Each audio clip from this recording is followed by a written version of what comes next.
I still wake up screaming sometimes, convinced that the police are breaking down my door, or that a lawsuit is about to bankrupt my entire family. What I'm about to tell you is something I have never shared with a single soul, not even my best friend. If this ever gets back to him, my life is officially over. But I have to get it off my chest. Was I a monster for what I did? Or was I just a kid who took fandom to a level that no one else dared to? Tell me honestly, if you had the keys to your idol's kingdom, would you have the strength to turn away? Or would you step inside the lion's den? My obsession wasn't normal. Most kids have posters, I had floor plans. Most kids watch vlogs. I studied reflections in windows to figure out camera angles and room layouts. My target was Alex, the apex miller. To the world, he was the king of YouTube. Charitable, funny, and untouchably rich. To me, he was a god. He lived in a $30 million fortress in the Hollywood Hills, a place guarded by high walls and state-of-the-art tech. But every fortress has a flaw. I spent 2 years of my life becoming an expert on a house I had never stepped foot in. I knew the brand of his espresso machine, the routine of his private security, and the exact blind spots of his perimeter cameras. It wasn't just a hobby, it was a mission. I felt like if I could just breathe the same air he did, some of that greatness would rub off on me. I was a nobody from a town where nothing ever happens, and Alex was everything I wanted to be. I would spend my nights on Google Earth, zooming in until the pixels blurred, trying to see if he had left a window open, or if there was a gap in the fence. I knew the schedule of the mail delivery, the specific day the pool guy arrived, and even the frequency with which he ordered his favorite sushi. I knew he liked his water at exactly 40 degrees, and that he couldn't sleep without a specific white noise machine running. It was a sickness looking back, but at the time, it felt like preparation. I wasn't just a fan. I was a scholar of his existence. I had notebooks filled with his speech patterns, his common phrases, and the names of his distant relatives. I wanted to be him so badly that I began to lose track of who I actually was. The opportunity came during the hottest July on record. My parents announced a trip to LA, and while they were packing sunscreen, I was packing a black hoodie, a locksmith's basic kit I'd bought off the dark web, and enough meal replacement bars to last a week. I had tracked Alex's schedule for months. He was heading to a week-long secret shoot in the desert. The house would be empty. Or so I thought. The planning was surgical. I knew the landscaping crew came on Tuesdays at 10 a.m. They were a massive team. And in the chaos of leaf blowers and mowers, security usually stayed inside or relaxed their guard. I followed them in an Uber, hopped out a block away, and blended into the foliage. When the main gate opened for their truck, I didn't hesitate. I slipped through the hedge, crawled through the undergrowth, and found myself on the hallowed ground of the Apex estate. I felt like a ghost, a shadow moving through a paradise that didn't know I existed. I hid behind a row of manicured hedges for what felt like hours, watching the workers move back and forth. My heart was a jackhammer. Every time a worker looked in my direction, I pressed my face into the dirt, praying the green of my camouflage would hold. I watched the security guard walk past, his radio crackling with static, and I realized how close I was to either glory or a jail cell. The sun beat down on me, sweat stinging my eyes, but I didn't move. I was a predator in wait. Even if my prey was just a glimpse of a lifestyle I could never afford. The heat was suffocating, but the adrenaline kept me cold. I found a service entrance near the massive 6-car garage. I had seen this door in a prank war video 3 years ago. Alex had complained the latch was finicky. He was right. It took me less than 30 seconds to bypass it. I stepped into the cool, climate-controlled silence of the mansion. It was breathtaking. The smell hit me first, expensive leather, sandalwood, and success. I wasn't just a viewer anymore. I was a participant. For the first few hours, I just sat in the dark of the basement theater, my heart hammering against my ribs so hard I thought I'd pass out. Every hum of the AC felt like a footstep. Every shadow felt like a security guard. But as night fell, I realized I was truly alone. I began to explore. I walked through the kitchen, touching the marble counters he filmed his cooking videos on. I stood in his gaming room, staring at the triple monitor setup that cost more than my parents' car. I even found his bedroom. It felt like stepping into a temple. I didn't touch his bed, Even I had some limits, but I sat on the floor of his walk-in closet, surrounded by thousands of dollars of designer clothes, and I felt powerful, like I had stolen a piece of his life. I tried on his watch, a Rolex that felt heavier than my entire future. And for a second, I looked in the mirror and didn't see a pathetic kid from the suburbs. I saw a king. I took photos, not to post, but just to prove to myself that this was happening. I found his silver play button, and held it, feeling the cold metal against my palms. It felt like a holy relic. I spent the night in the guest room, lying on top of the covers, listening to the house breathe. It was a symphony of luxury that I never wanted to leave. I even explored his medicine cabinet, seeing the vitamins he took, the skincare products he used. I was dissecting his life, piece by piece, trying to find the secret ingredient to his fame. But then, the story takes a dark turn. On the second night, while I was raiding his pantry for a jar of high-end peanut butter, I heard the heavy clunk of the front door. My heart stopped. Alex wasn't supposed to be back for 4 more days. I scrambled back to my hiding spot, a crawl space behind the massive server rack in his basement office. I heard voices. Not just Alex's, but others. Angry voices. I realized then that I wasn't the only one with secrets in this house. Through a small gap in the vent, I watched as Alex and 2 men I didn't recognize walked into the office. They weren't filming. There were no cameras. Alex looked terrified. One of the men threw a laptop on the desk and demanded the drive. I was witnessing something I was never meant to see, a side of the world's most beloved YouTuber that the public would never believe. They were arguing about a massive crypto scam, millions of dollars missing, and Alex was being threatened. They talked about burning the evidence and shutting down the servers before the feds got a whiff of it. Alex was pleading, his voice cracking, saying he needed more time. One of the men grabbed him by the collar and slammed him against the very wall I was hiding behind. I could hear Alex's heavy breathing through the drywall. The man whispered something about accidents happening to people who don't pay. And I felt my stomach drop. My idol wasn't just a fraud. He was a desperate man caught in a web of organized crime. I watched him sit at the desk after they left, his face buried in his hands. He began to pull out hidden folders from a safe behind a painting. Classic movie trope, but terrifyingly real. He was shredding documents, his eyes darting around the room as if he could feel my gaze. Hours passed. The men left, but Alex stayed in the office, sobbing. He looked so small, so human, so broken. This wasn't the apex I knew. This was a man drowning in his own greed. I stayed in that crawl space for another 24 hours, terrified that if I moved, I'd be caught in the crossfire of whatever illegal mess he was involved in. I watched him delete files, burn papers in the fireplace, and make frantic calls to lawyers. My idol was crumbling before my eyes, and I was the silent witness to his downfall. I realized that the perfect life I had been chasing was a lie built on a foundation of sand. I wanted to leave, but the house was now on total lockdown. Security was roaming the halls. I was a prisoner in the house I had worked so hard to break into.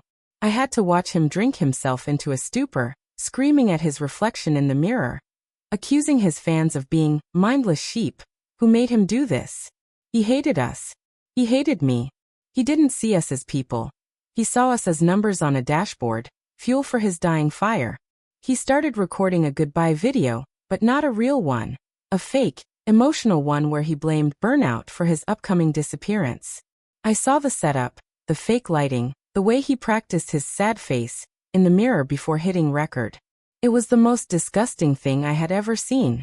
So that's the situation I was in. I was no longer a fan on a fun adventure. I was a witness to a multi-million-dollar crime, hiding in the shadows of a man who was losing his mind. I had to decide. Do I stay hidden and hope they don't find me? Or do I reveal myself and risk being tied to his crimes? The tension was thick enough to choke on. Every time I moved my foot to ease a cramp, the floorboard seemed to scream. I was starving, my water was gone, and the cut on my arm from a sharp edge in the crawlspace was starting to throb. I began to hallucinate from the lack of sleep and the smell of the dusty insulation. I thought I heard my mother calling my name from the hallway. I thought I saw the men in suits standing over me. Before I tell you the shocking way this ended, I want you to pause right now and comment below. If you found out your hero was a fraud while you were hiding in his house, what would you do? Would you call the police on yourself just to expose him? Or would you try to sneak out and forget everything? The third night was the breaking point. Alex was drinking heavily. He was stumbling around the office, screaming at the walls. At one point, he threw a glass bottle right against the vent where I was hiding. Shards of glass sprayed through the slats, cutting my arm. I let out a tiny, involuntary gasp. The room went silent. I saw Alex's boots move toward the vent. He knelt down, his bloodshot eyes peering through the gaps. We made eye contact. For a second, I thought he was going to kill me. He didn't scream. He didn't call the guards. He just started laughing. A cold, manic laugh that sent shivers down my spine. He ripped the vent cover off and dragged me out by my hoodie. He threw me onto the floor, and I just laid there, trembling. He didn't even look surprised. He looked like he expected the universe to send him one more problem to deal with. He stood over me, swaying, holding a half-empty bottle of expensive cognac. Another one, he spat, his breath smelling of expensive scotch. Another little parasite coming to see the king? He threw me into his leather chair, the chair I had fantasized about sitting in, and stood over me. I told him everything. I told him I was just a fan, that I'd been there for days, that I'd seen the men, and that I'd seen the files he deleted. I thought for sure he would call his friends, to make me disappear. But as I spoke, his face softened into something even scarier, desperation. He realized I was a liability, but also perhaps the only person who knew the real him. He began to tell me things he shouldn't have. He confessed to the scam, how the pressure to maintain the mansion and the lifestyle had driven him to steal from the very fans who loved him. He showed me the bank accounts, the offshore transfers, the web of lies that was about to collapse. He wasn't just talking to me, he was confessing to a ghost. He told me about the people he'd stepped on to get here, the friends he'd betrayed, the family he'd abandoned. He was a shell of a human being, held together by greed and a high-speed internet connection. You think you want this? He asked, waving his hand at the gold-leafed ceiling. This is a cage, kid. And the bars are made of your attention. He reached into a safe and pulled out a thick stack of cash, at least $10,000. He pushed it toward me. You're going to take this, he said, his voice dropping to a whisper. And you're going to walk out the front door. My guards will let you pass. But if I ever see your face again, or if a single word of what you saw in this room ends up on the internet, I won't call the police. I'll call the men you saw earlier. And they aren't as nice as I am. He looked me dead in the eye, and for the first time, I saw the predator behind the gamer. If I go down, I'm taking you with me. We're both trespassers now. We're both criminals. I'll tell them you were my accomplice. I'll tell them you came up with the plan. Who are they going to believe? A kid in a hoodie or a guy with 50 million subscribers? I took the money. My hands were shaking so hard I dropped half the bills. He watched me pick them up with a look of utter disgust. He led me through the mansion, past the beautiful pool and the expensive cars that now looked like gravestones to me. The guards opened the gate without a word, their faces like stone. I walked down that hill into the LA night, the weight of the cash in my pockets feeling like lead. I went back to the hotel, told my parents I'd been at a friend's place I met online, and we flew home the next day. I spent the entire flight staring out the window, wondering if a private jet was going to follow us, or if a fan would be waiting for me at the airport with a message from Alex. I felt like I was being watched by every security camera in the terminal.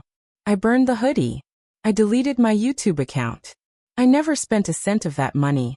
It's still buried in a shoebox under the floorboards of my room. It feels like blood money. Every time I hear his name, I feel a cold knot in my stomach. I even tried to throw the money in a river once, but I was too scared someone would see me. It's a curse. 6 months later, Alex the Apex Miller announced he was taking a break from YouTube for his mental health. He sold the mansion and disappeared. Some say he's in hiding. Others say he's starting a new life under a different name. I saw a news report recently about a crypto company being investigated by the FBI, and my heart nearly stopped. I know it's him. I know he's out there, waiting to see if I break. I realize now that my dream was a nightmare in disguise. I didn't find inspiration. I found the rotting core of internet fame. I live in a different kind of prison now. The prison of a secret that could get me killed. Every time a car idles too long outside my house, I wonder if it's them. Every time I get a no-caller ID call, I don't answer. I've become paranoid. I check my vents every night. I change my passwords every week. I can't trust anyone.